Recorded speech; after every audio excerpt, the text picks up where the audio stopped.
আসসালামু আলাইকুম। আমন্ত্রণ জানাচ্ছি আপনাদের সবাইকে আজকের একটি নতুন রেসিপি দেখবার জন্য। আজকে আপনাদের মাঝে নিয়ে আসছি ঢেঁড়স আলু দিয়ে ভেটকি মাছ রান্না। এই ঢেঁড়স তরকারিটা কিন্তু অনেকের কাছেই অপ্রিয়। আবার ভেটকি মাছ কিন্তু অনেকের কাছে প্রিয়। এই প্রিয় মাছ আর অপ্রিয় তরকারি দিয়ে কিভাবে একটা তরকারি রান্না করছি সেটাই আপনাদের সঙ্গে শেয়ার করছি। এর জন্য প্রথমে হাফ কাপ পেঁয়াজ কুচি এবং হাফ কাপ টমেটো কুচি আর দুটো কাঁচামরিচ একসঙ্গে ব্লেন্ড করে নিচ্ছি। এপাশে কড়াইয়ে পরিমাণ মতো তেল দিয়ে 2 টেবিল চামচ পেঁয়াজ কুচি দিয়ে একটু নেড়েচেড়ে সেই মশলাটা দিয়ে দিচ্ছি।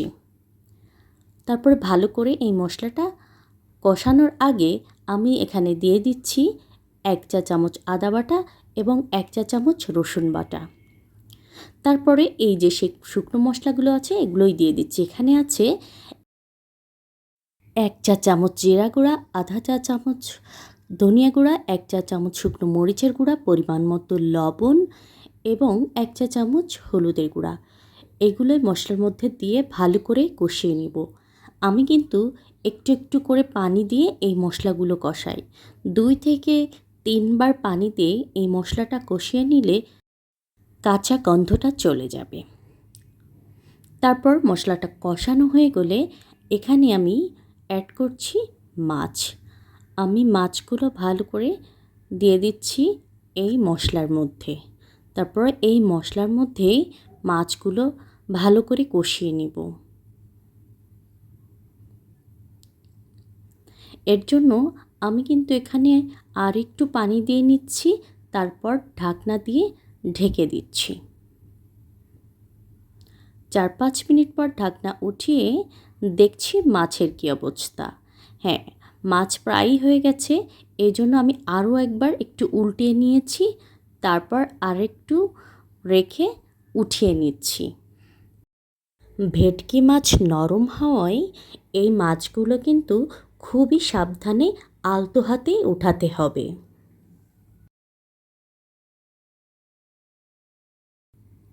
এখন যে মশলাগুলো এখানে দেখছেন এই মশলার মধ্যেই আমি সবজিগুলো কষাবো। প্রথমে আলু দিয়ে একটু কষিয়ে নিচ্ছি, তারপরেই আমি ঢেঁড়সগুলো দিব। একটু পানিও দিয়ে নিয়েছিলাম যাতে পুড়ে না যায়। ঢেঁড়সগুলো দিয়ে দিয়েছি, ভালো করে কষিয়ে নিচ্ছি। তারপরে আর একটু পানি দিয়ে ঢাকনা দিয়ে ঢেকে নিয়ে এই সবজিগুলো কষিয়ে নিচ্ছি। কষানো অলরেডি হয়ে গেছে। এখন আমি এখানে যতটুকু ঝোল রাখবো তার একটু বেশি পানি দিতে হবে। আমি একটু কম রাখবো, তো আমি সেই অনুপাতে দিয়ে দিয়েছি। ঢাকনা দিয়ে ঢেকে দিচ্ছি। কিছুক্ষণ পর আবার ঢাকনা তুলে মাছগুলো অ্যাড করছি। তারপর আবার ঢাকনা দিয়ে ঢেকে 10 থেকে 12 মিনিট রান্না করে নিচ্ছি। সবজিগুলো অলরেডি সিদ্ধ হয়ে গেছে, এবার নামিয়ে নিচ্ছি। এখন পরিবেশন করার পালা। এই ভেটকি মাছ ঢেঁড়স দিয়ে আলু দিয়ে রান্না খুবই মজার ছিল। আপনারাও কিন্তু ট্রাই করতে পারেন। আর আমার রেসিপি কেমন লেগেছে অবশ্যই জানাবেন। ভালো লাগলে লাইক, কমেন্ট, শেয়ার দিয়ে পাশে থাকবেন। ধন্যবাদ সবাইকে।